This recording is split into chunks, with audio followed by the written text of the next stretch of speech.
Don't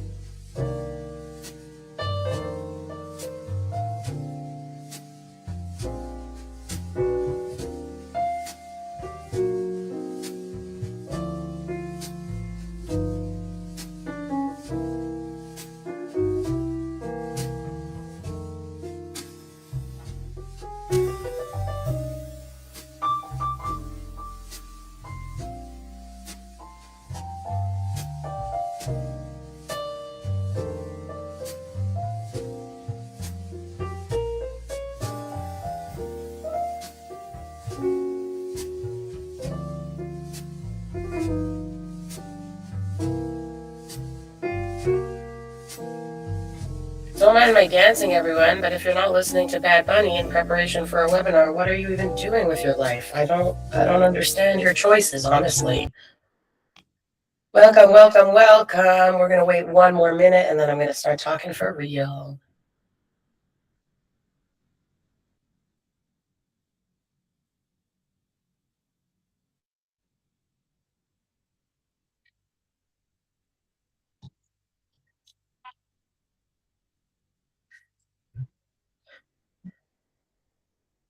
All right, everybody. I am so happy to see you here.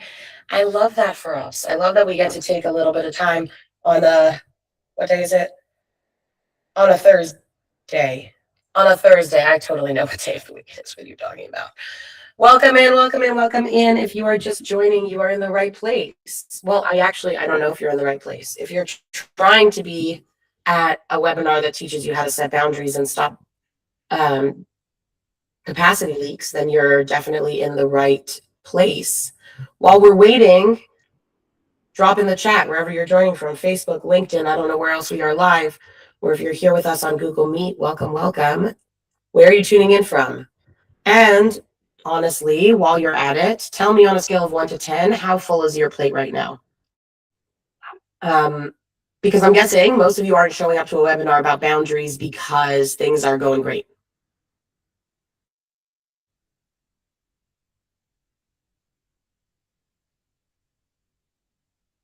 I see we have people from the Philippines. Hello, Philippines team. We have Canada. I'm from Atlanta, Georgia. Let us know where you're joining from. And let's go. I just want to be upfront about what today is, because I know you've sat through webinars that wasted your time, and I refuse to be that person because that person genuinely annoys me. This is not a productivity hack session. If you're looking for that, grab a fruit snack on your way out, as my colleague Kate Osborne says, grab a fruit snack on your way out if this is not for you. I'm not going to tell you to time block harder or to do a morning routine. I mean, I could tell you that, but honestly, then it would be me giving you advice that I don't follow myself. That's not what we're doing here. What we are doing is talking about why your business might be running on your personal tolerance instead of actual structure, and what to do about it. What that means is, if it's running on your personal tolerance, it means that if you have less tolerance that day, everything's going to run less well. It's going to be real, it's going to be practical, and I promise that you are going to leave with clarity that you did not have when you logged on. So we're just going to jump right into it, and let's go. Are you ready? I'm going to assume that that was an enthusiastic, yeah. Beautiful. Okay, so let's start with the thing that brought most of you here today. You're tired. Not like sleepy tired, but structurally deeply exhausted. And the frustrating part is that your calendar might not even look that crazy. Your hours might be totally reasonable, and yet you're still wiped out by Wednesday, and that's if you had a chance to reset over the weekend. So what is going on? Most founders assume that they must be working too much. They say, I must be working too much. I need to work fewer hours. I need better time management. I need to hustle smarter. But that's not usually what's happening. If you're tired, then when you rest, you shouldn't be tired anymore. Work makes you tired. You rest, you should be fine. So if you rested and you're not fine, and you don't seem to be working too much, that's probably not what's happening. The reality, and this is what this whole session is about, is that most founder burnout isn't caused by the volume of work. It's caused by unstructured access to your time your attention, and your energy. I'm not going to spend too much time on what burnout is because there's a lot about it, a lot that's right, a lot that's wrong, a lot of information out here. But essentially, burnout, real, true burnout, is when you just did too much for too long all by yourself and you can't do it anymore. There really isn't a quantifier of when you're going to burn out or how you're going to burn out or who's going to burn out when. Like it really varies greatly from person to person. But what is in common here is that it's usually time to your attention and to your energy.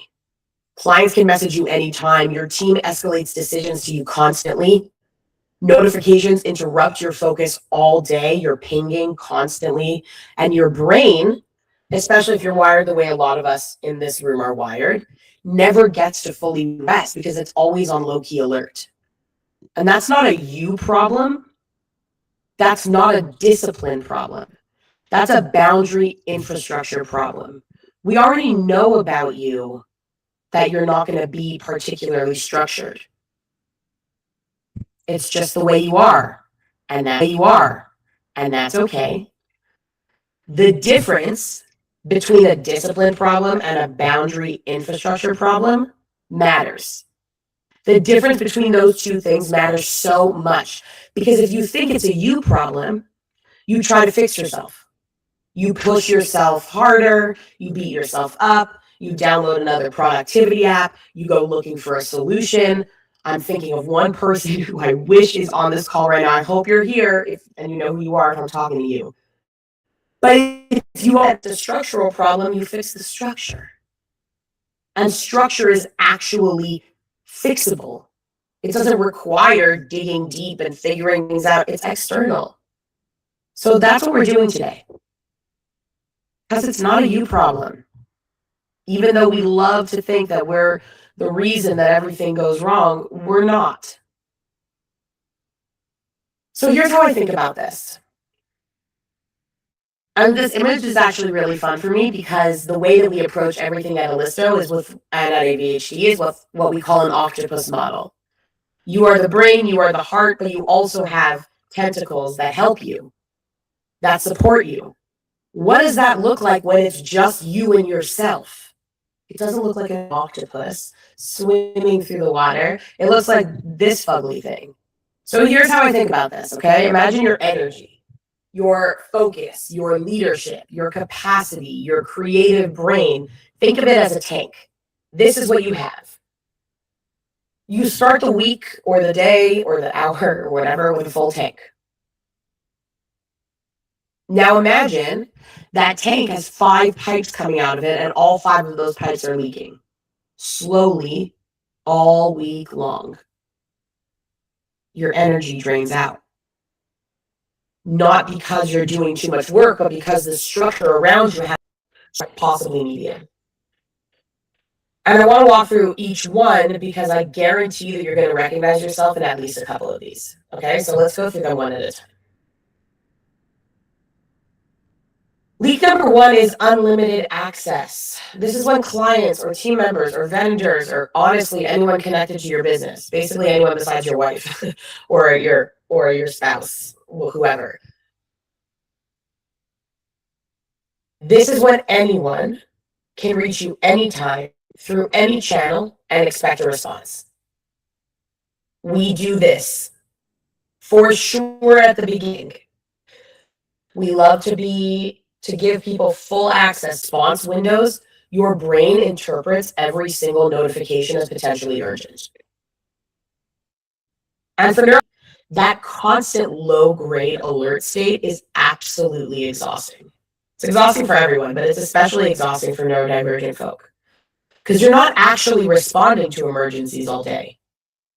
You're responding to the feeling that everything might be an emergency. Hold. The second leak is scope drift.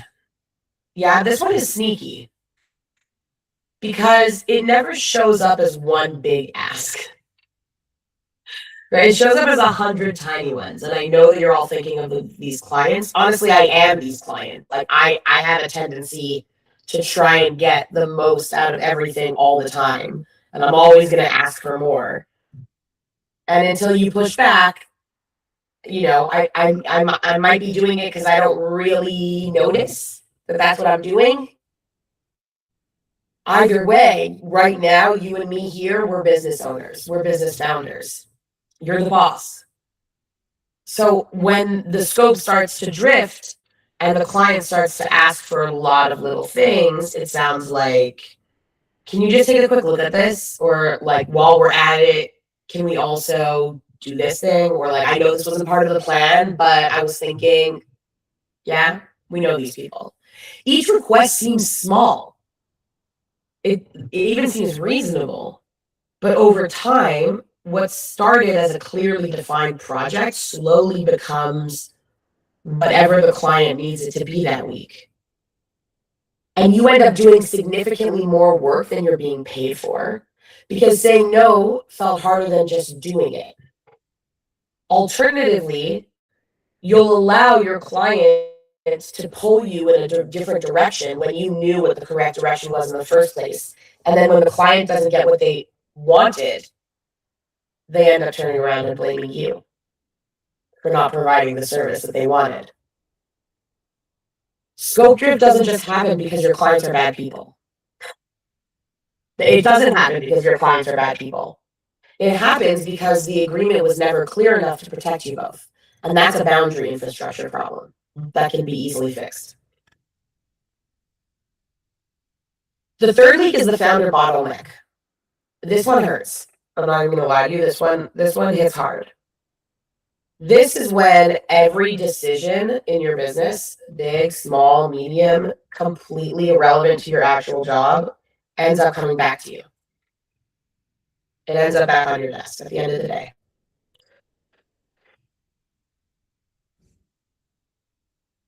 Most founders in this situation are extremely frustrated. I don't understand. I explained everything to everyone. Everyone has all the information that they need to be able to make this decision. But did you explain to people how to make this decision?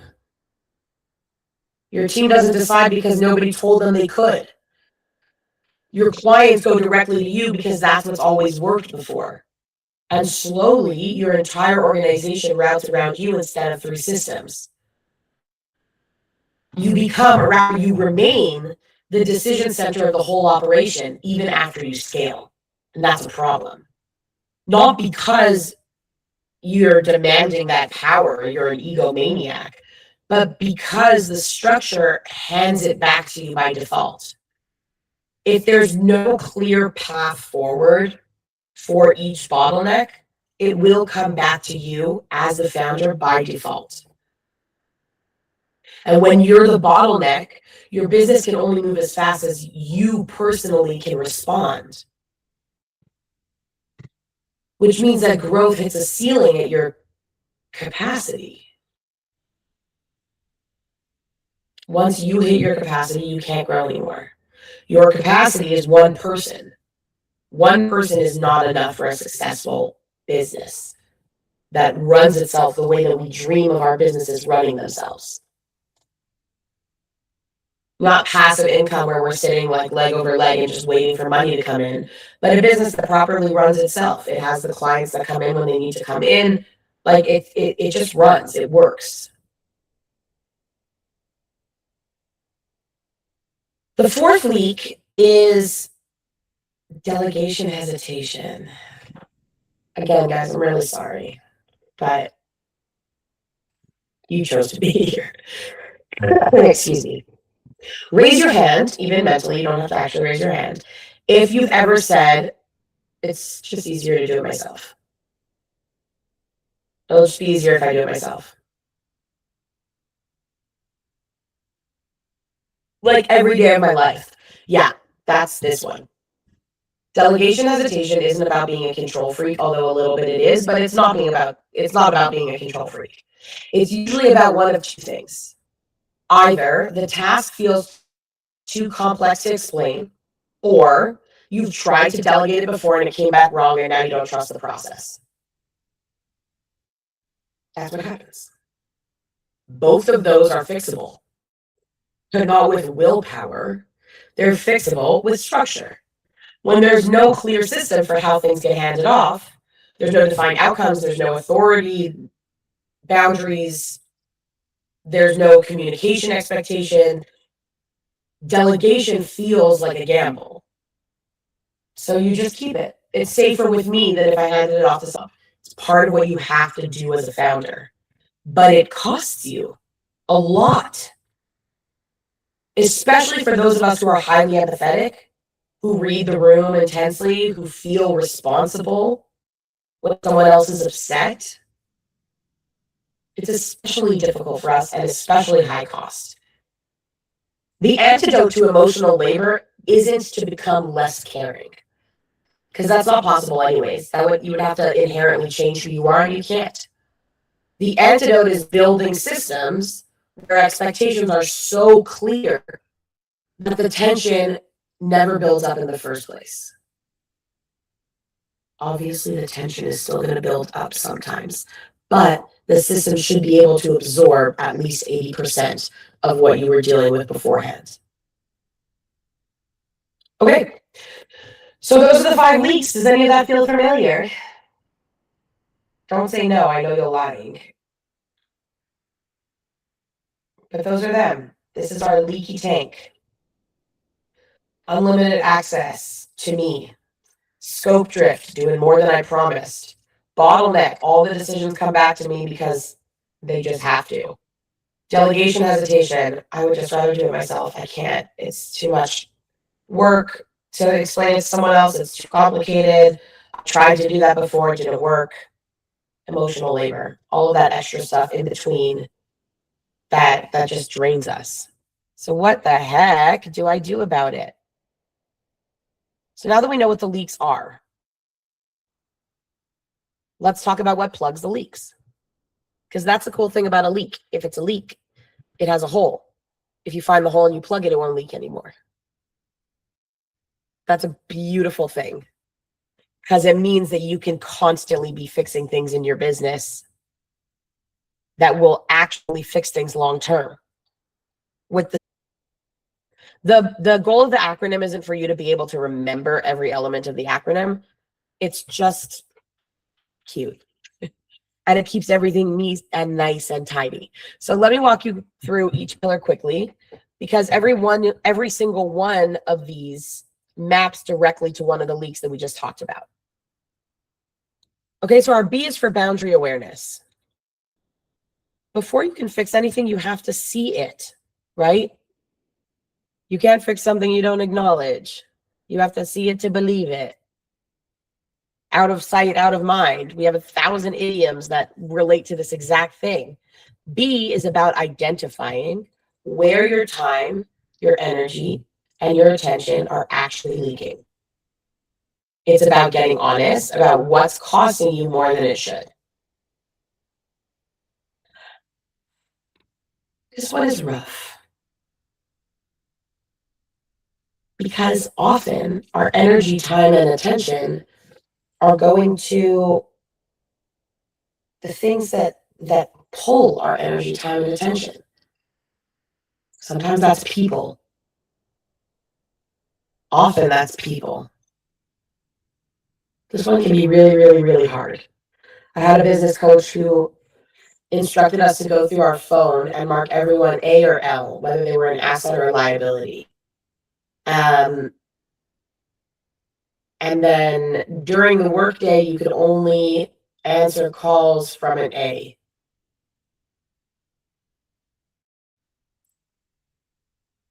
Something about that totally makes sense. Something about that really doesn't sit right with me. I don't like the idea of categorizing someone else as to what they are doing to my life. It's not about that.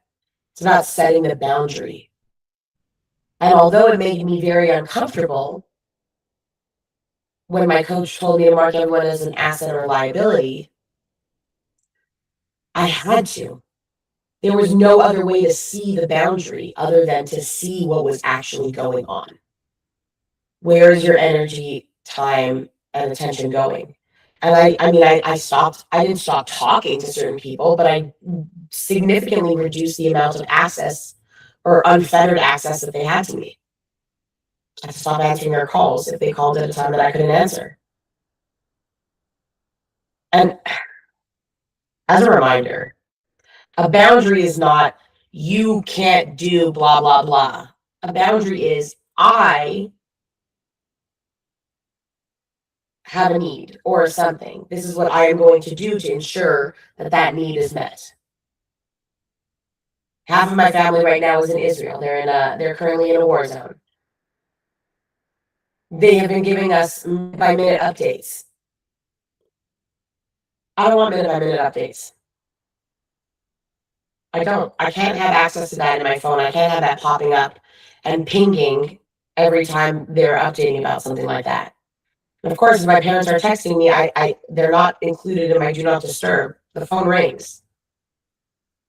Either you can update whoever wants to be updated in a group that I'm not in, or I'm going to have to remove myself from the group, or I'm going to put myself on do not disturb. It feels like a threat, especially for us people pleasers. But it's not. They can keep doing whatever they want. I'm just going to have to put myself in a situation that's going to serve me better. First, you have to see it. That's step one. Ownership clarity. Okay, this one directly attacks the founder bottleneck. Who owns what? You have to say it. What decisions belong to you as the founder? What decisions should absolutely never reach your desk? When ownership is clear, escalation drops dramatically. When my assistant first came in, she would ask me about every email. I said, when this type of email comes in, if you have A, B, C, D of information, you can answer it on your own. It reduced 95% of the amount of questions she was asking me.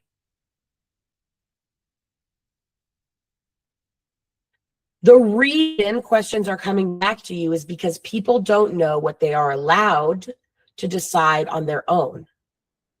When ownership is clear, escalation drops. Because why would they escalate something that doesn't need to be escalated? It's unnecessary. Okay? All this comes back to us as founders. We have the ability to make these changes. Our U is for understanding capacity. This is the neurodivergent piece that most business frameworks completely miss. You have cognitive limits. Your attention has a budget. U is about recognizing your real capacity and designing your work around it, not against it. You already started your own business. Why? Why are you doing this horrible thing that is so painful? For freedom, obviously. That's why we're all doing it. For freedom of time and movement. That's what we are doing this for.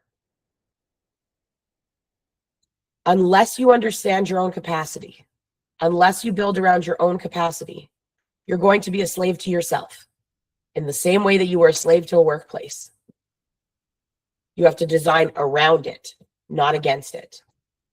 And you have the freedom to do that because you already made this decision to be in your own business.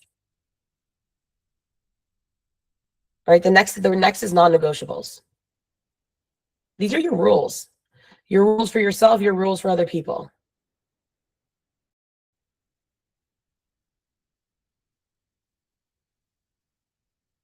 For example, your communication windows, your response expectations, your availability limits.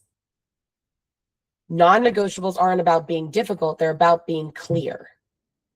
Clarity is kindness, especially for your nervous system, especially for your clients. If you need a personal response from me and not from my assistant, my response window is 72 hours. Why? Because even if I pretend that my response window is 24 hours, that's not true. I'm lying. I'm lying. I'm a liar. It has to be 72 hours because that's literally how long it takes. I'm the owner. I'm the boss. If that doesn't work for a specific client, that's okay. I know plenty of people who work much more expeditiously than I do, and I am happy to connect you with them. They're excellent at what they do. This is the way I work. Your rules, your non-negotiables, your rules for yourself, your rules for others. Okay? Our D is decision rights. This is the system version of O. O was ownership clatter. O was ownership clatter. Y'all. O was ownership clarity. This is the systemization of ownership clarity. Once I know who owns what, I also need to know what they're allowed to decide. So it's not just who owns decisions, but the actual documented framework of what they're allowed to decide and what the limits of that decision capacity is, what that decision right, that decision power is. Decision rights turn delegation from a gamble into a system. Like I said before, my assistant knows that if she has A, B, C, D information, she can answer an email on her own.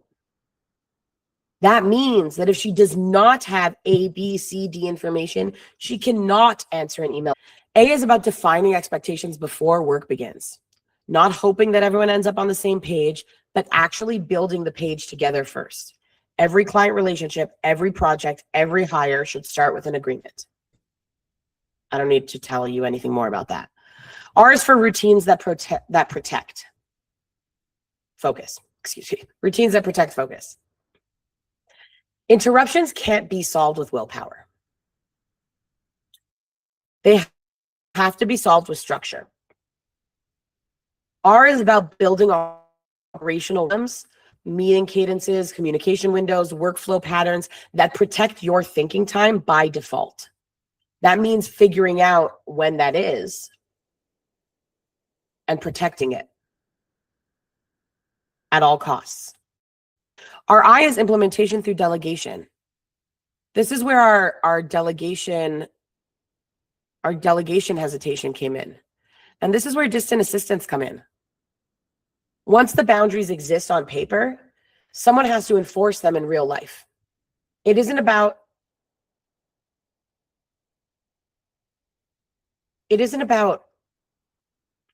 having the boundaries. It's about installing the right support, the people and the systems that actually protect the structure that you built. Because the best structure in the world in your mind doesn't help anyone. Certainly doesn't help you. E is enforcement through leadership. Having boundaries is one thing. Holding them when someone pushes back is another. E is about learning to maintain your boundaries without guilt, without over-explaining, and without letting the discomfort of one conversation undo the system you worked so hard to build.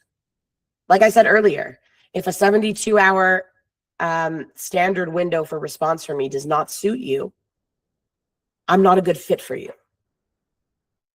That's not a threat. It just is the truth. You have to constantly be enforcing your boundaries confidently and powerfully, not aggressively or angrily. And then our last is S, sustainable systems. The goal isn't to white knuckle your way through a better week. The goal is to build a business that runs on structure, automatically, consistently, without you manually holding it together. That's sustainability. Okay.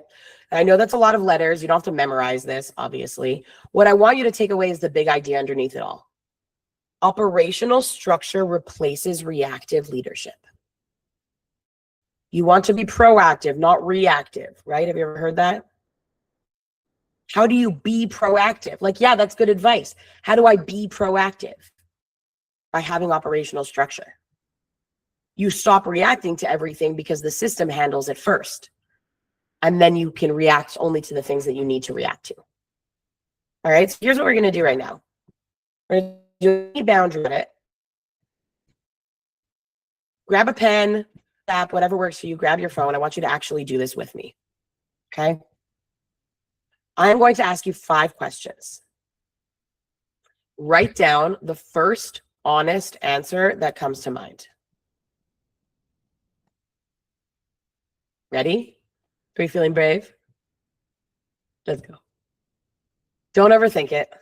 Please don't edit yourself. Just write. Just see what happens. I'm going to do it with you guys too. Why not? I'm going to open up a notes app.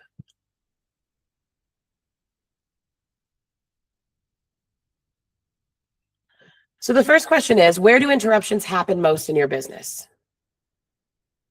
What channel? What time of day? What kind of request? Where does your focus get broken most consistently?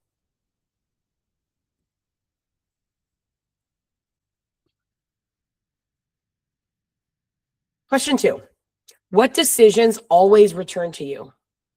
What are the things that should be handled by someone else, but somehow they always end up on your plate?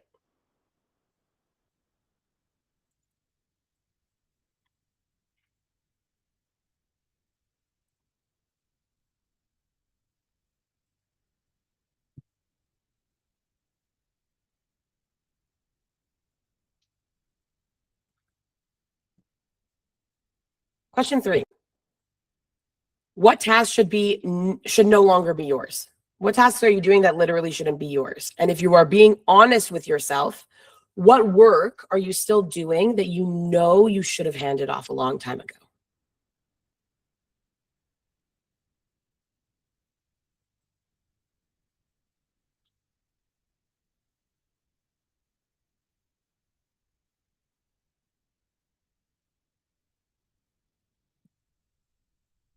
Our 4th question is, where does scope creep appear? Where in your client relationships is work quietly expanding beyond what was agreed?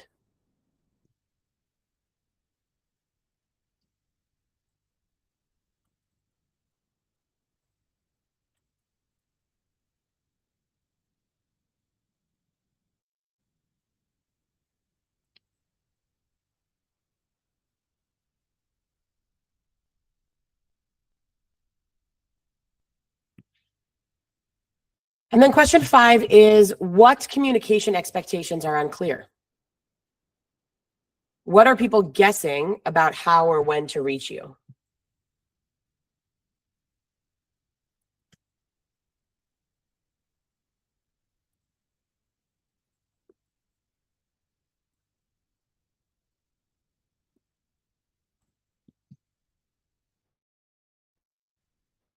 Okay, look at what you wrote. It was actually fun doing this with y'all. Here's what most founders discover through this exercise. The problem isn't that they're not smart enough or disciplined enough. It's that they have the wrong team. No. What? Sorry, I just stopped listening to myself for a second. Scratch that, rewind. The problem isn't that they're not smart enough. The problem isn't that they're not disciplined enough. And the problem is not that they have the wrong team. Well, better. The problem is unclear agreements. The structure was never built. And that's actually really good news because you can build it. And that's the whole point of today. So take your leaks, find out, look at what is leaky. I came out with a very clear answer to my questions. So you can see the leaks.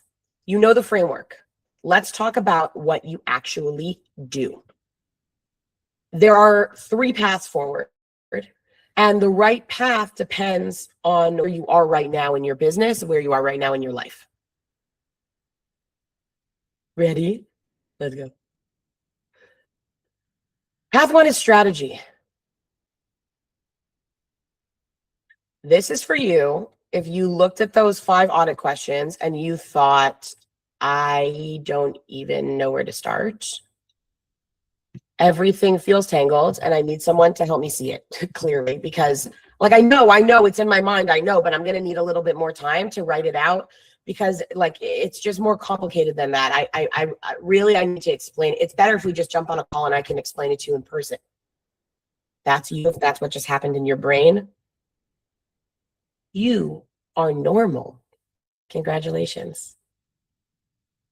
You can't delegate chaos. If the structure of your business is leaky, hiring more people just gives more people access to your energy. You have to redesign the blueprint first. That is what a strategy call with me is. We sit down together and we map where everything is leaking. How do we do that? Because honestly, you don't have the time or energy or inclination to take a step back and sit down and think about your business. But I love doing that. So what you do is you send me all of your docs. You send me all the messy stuff, all the half-finished things, all the whatever. I will put it together in a vision, in a map, and I will present it to you. You'll correct me. And by the time you walk off that call, you'll have a custom roadmap, a clear operational map, a decision on what stays with you, what gets delegated, and how your business needs to be structured so it stops running you. The strategy call presumes that you know everything about your business. You don't need any help from anyone except to know where you might need help in the future. It's very difficult to ask smart questions when you don't know quite what has gone wrong. And if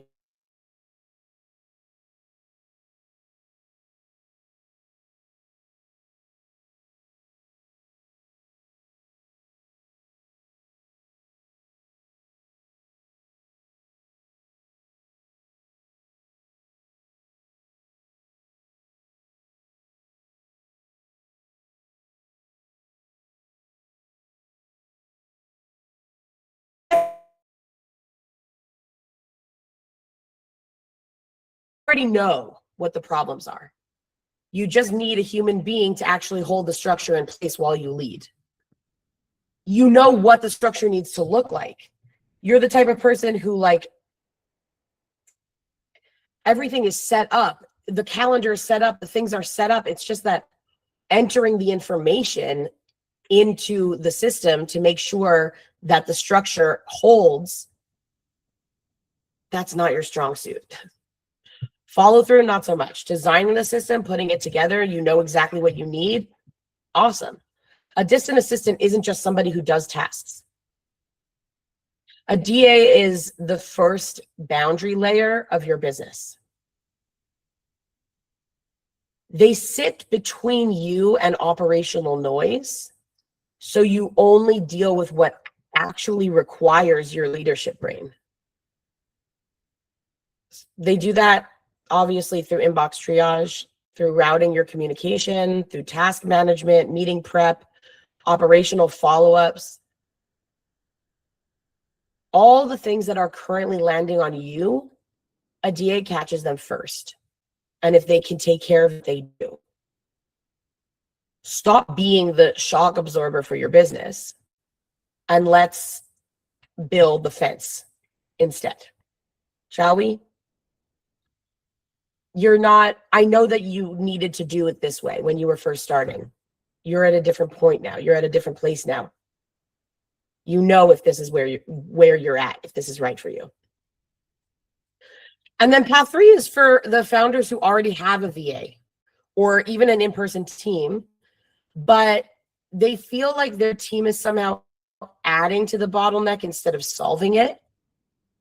Again, this doesn't mean that you hired the wrong team.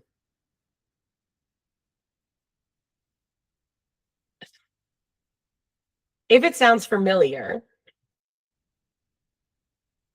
you're probably in a situation where you hired help, but now you're managing the help, and somehow you're more in the weeds than you ever were before. Again, it doesn't mean you made a wrong hire, you made a wrong choice. It's just that, and I say this with love, you might be missing the skills that you need to be able to teach someone how to work with you properly. The reason I say that is because If you're bringing in the outside help, sometimes because you've maximized everything, and sometimes, often, mostly, it's because you need other skills and other things. If those are the skills that you're hiring for that you don't have, it becomes very, very difficult to teach and to train. This is what the DA Academy is built for. We train your existing team, your VAs or your on-the-ground team, in neurodivergent friendly operations and boundary management. So they actually know how to hold the structure without you supervising every move.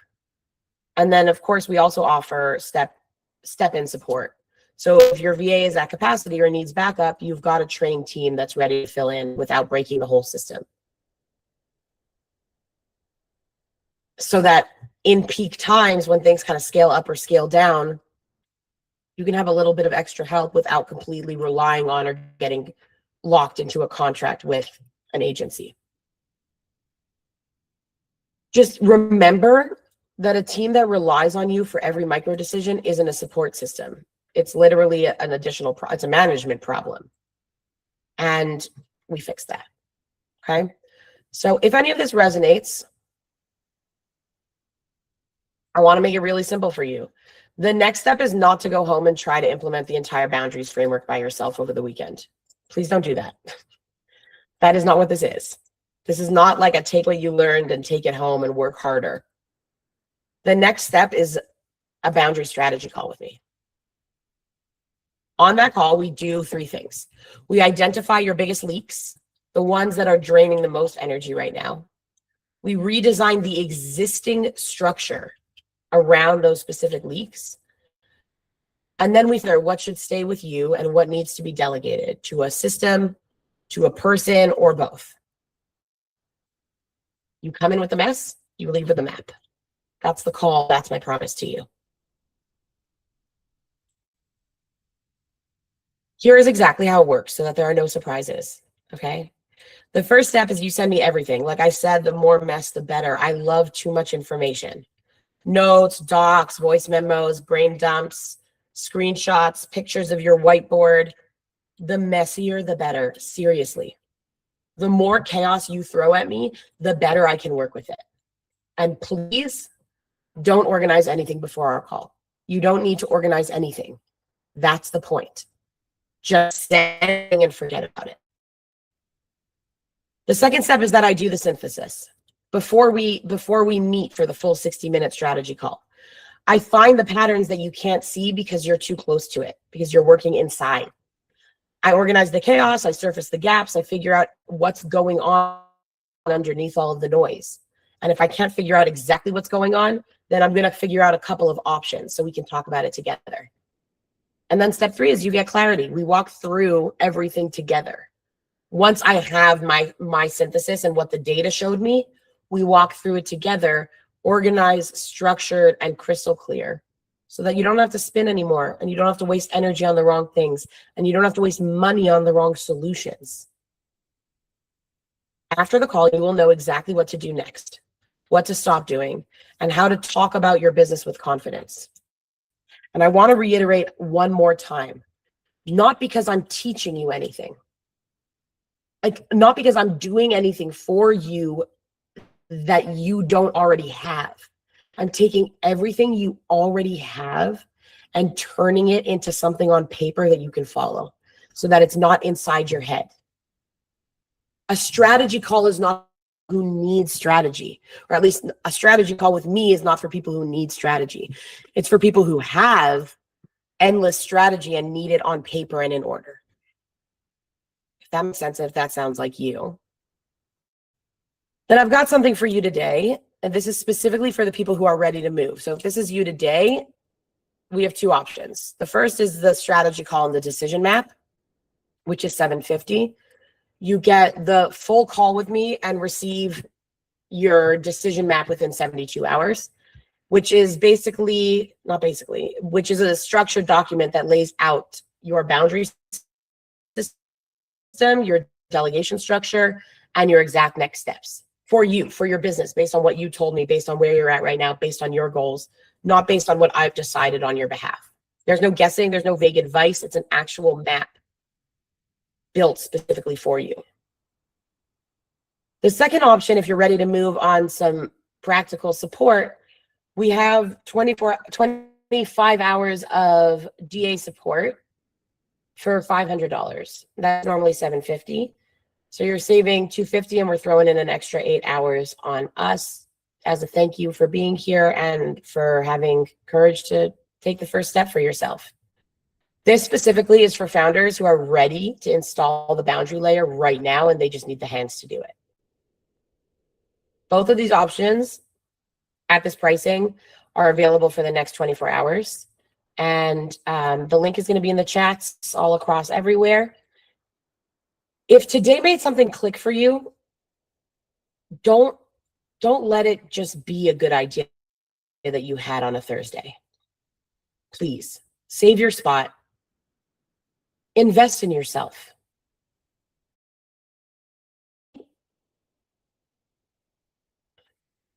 Stop investing in other people's solutions for what they think your problems are.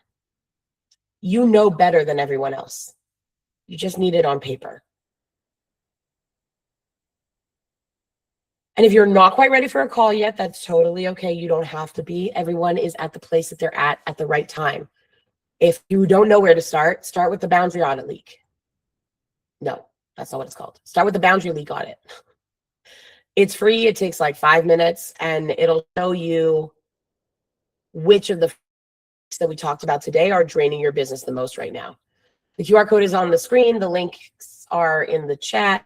Download it, do the audit, and when you're ready, you'll know exactly what to do next. Okay? Thank you so much for being here with me. That was so fun. Let's open it up. What questions do you have? Drop them in the chat. Drop them wherever you're at, and I will go through as many as I can.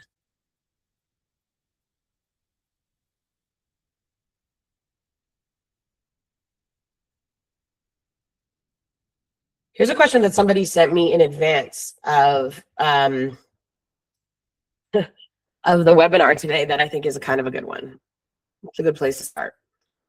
So they asked, boundaries sound great, but how do I enforce boundaries without upsetting my clients? That's a really good question.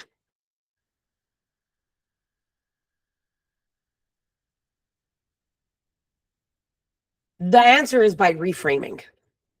Okay. First, you need to reframe for yourself. And then you reframe for your client. So the framing shift that works every time is, I'm not restricting access, I'm providing clarity. That takes away the guilt that you're feeling kind of for yourself of what you should be doing and how you should be, blah, blah, blah. The thing is, you're not restricting access, you're providing clarity. When you tell a client, here's how communication works with us, here's when you can expect responses, here's where to send requests, most clients feel more supported, not less. The ones who push back really hard on clear boundaries and clear expectations are usually telling you something important about the relationship that you need to take as you will.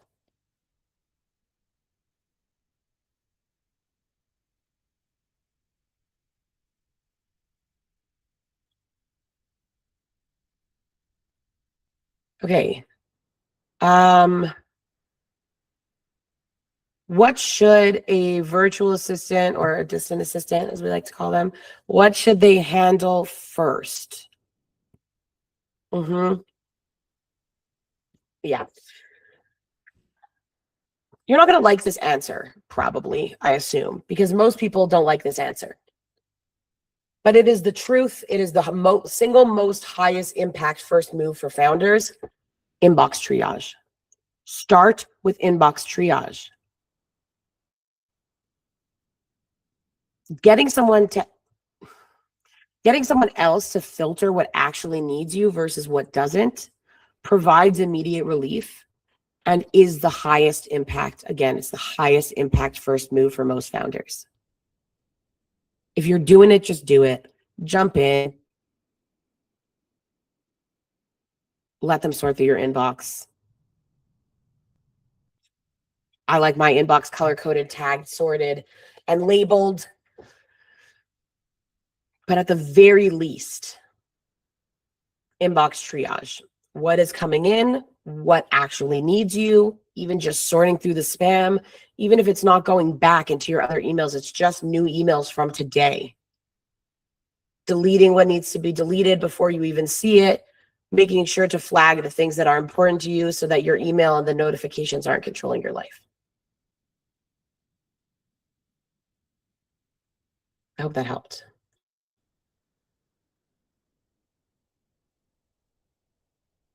Oh, I love this question. How do I, or why should I, delegate when my business is still small? That's such a good question.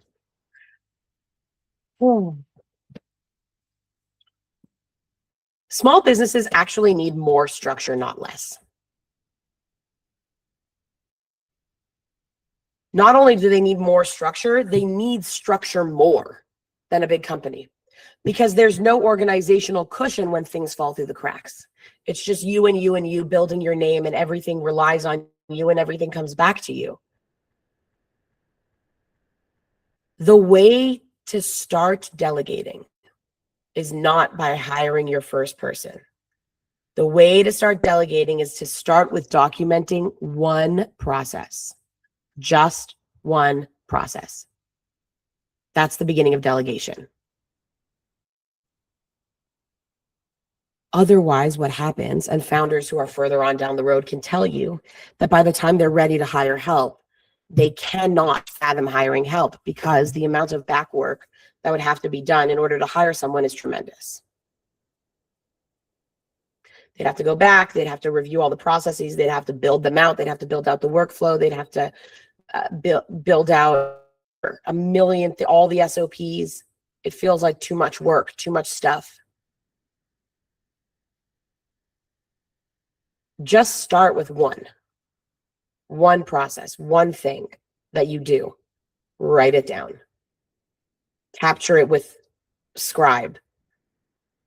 Do it in narrate the process to Google Meet and then have Gemini break it down. Type it into ChatGPT. It doesn't matter. Just get the process down so that you can delegate it to a person when the time comes. And in the meantime, you know that the process is captured and documented so you can close the loop in your brain.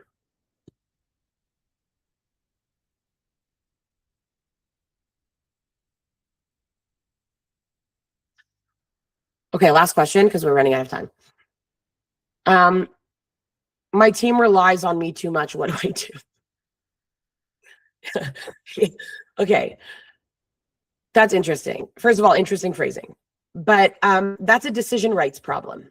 And if we go back, decision rights means who is allowed to make what decisions to what extent. Your team isn't over relying on you because they're incompetent, probably. It's because nobody ever told them what they're allowed to decide without you. Try. Say you can decide these things if you have this information. If these things come up, you need to bring me in because you're going to need my involvement a bit more. Fix the structure, not the people. Communicate clearly. Everyone can work within it. I hope that helps. Before I'll go, I want to leave you with one last thing.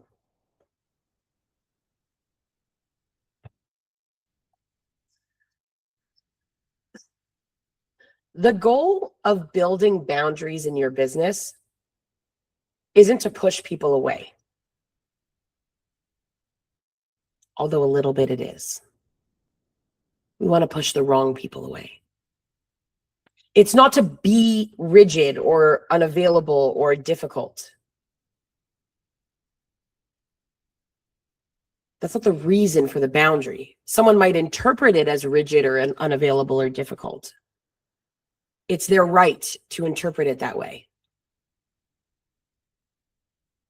Boundaries exist to protect the space where your best work happens. And your clients deserve your best work. That's what they pay for. They pay for you, and they pay for the best of you. When structure exists, when people know how to work with you, when decisions happen without you, when your attention is protected by default, that's when your creativity expands. That's when leadership gets lighter.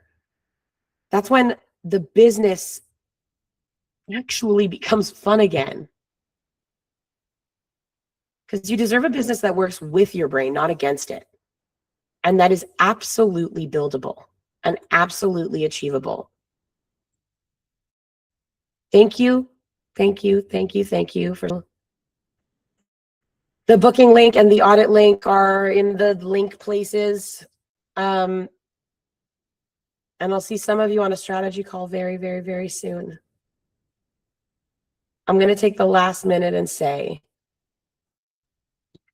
that, I'm going to take the last minute and say